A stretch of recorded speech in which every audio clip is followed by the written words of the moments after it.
Welcome to Mariposa Coffee Roastery. We are a small batch craft roastery here in Norman.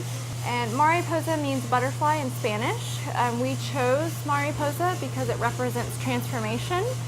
Craft coffee is very important to us.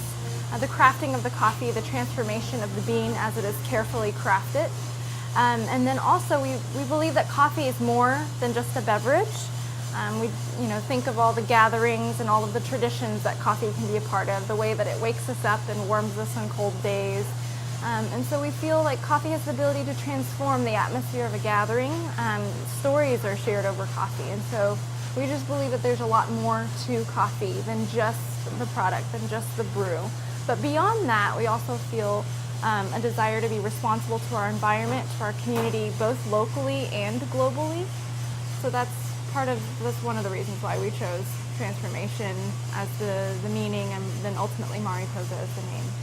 Well, growing up, I always remembered my parents drinking coffee, and they always would give me a sip or two if, they drink canned coffee. And as I progressed and came to college, I got really excited about what prospects there were other than just store-bought coffee or volume roasted coffee. And so my brother and I actually in tandem started roasting coffee together. He started with a cast iron skillet, and I started with a popcorn popper, a stovetop popcorn popper. And we would kind of pass each other's beans across to one another, and it was quickly pretty obvious that I kind of had a knack for it. And so the thing that intrigued me the most was the fact that I could take a green coffee bean and transform it into a roasted coffee bean to what we drink today. And to me, that was just really fascinating. I didn't really know at the time exactly what was going on, but it was just fascinating for me to see it go from green to brown, and also being able to control certain roast profiles and taste notes throughout the roasting process. To kind of condense it, coffee is picked by hand, and coffee actually grows off of a shrub, and they come in fruit cherries. So essentially 2 coffee beans come in 1 fruit. And it's picked upon a certain level of ripeness, and from there it's hand processed. And then it undergoes a fermentation washing process. There's a variety of methods in which coffee is processed. One without water, some with very little water, and the others with more water being washed over them. And then they get placed together, and then basically at a process at a mill at origin. And then they're bagged, they're put on a boat, and then they're shipped over to the United States, or whatever origin they end up being exported out to.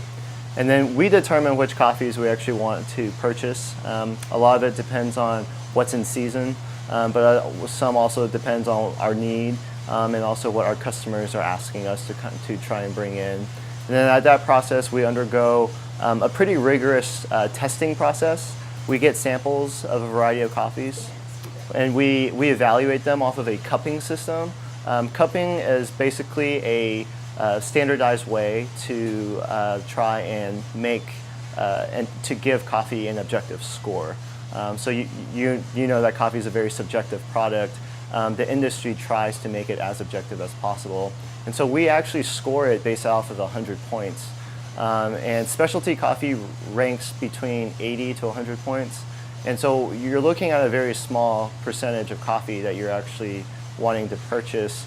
But we generally look at upper 80s to 90s is really kind of the coffee we're looking for.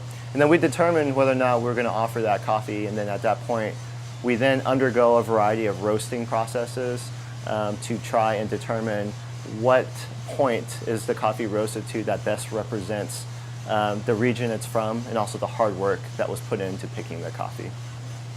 In terms of countries, we have Mexico, Brazil, Nicaragua, Guatemala, Ethiopia, 2 from Ethiopia, Sumatra, Burundi. So probably between 8 and 9 regions right now is where we get our coffee from. Yeah, we partnered with a local water organization, Water 4, and basically Daniel one night was installing a filtration system, and it made me wonder if coffee growing communities had access to clean water. Our world is becoming thirstier and thirstier, and the demand for clean water is becoming more scarce. So I contacted Water4 with my questions, and they put me in touch with several coffee communities, and the one in Rwanda was the first to respond. And the striking thing about this Rwandan community is they won the Cup of Excellence Award, which is kind of like the Olympics of coffee. So it shocked us that this particular award-winning coffee growing region did not have access to clean water. And that's sort of what started our initiative with clean water.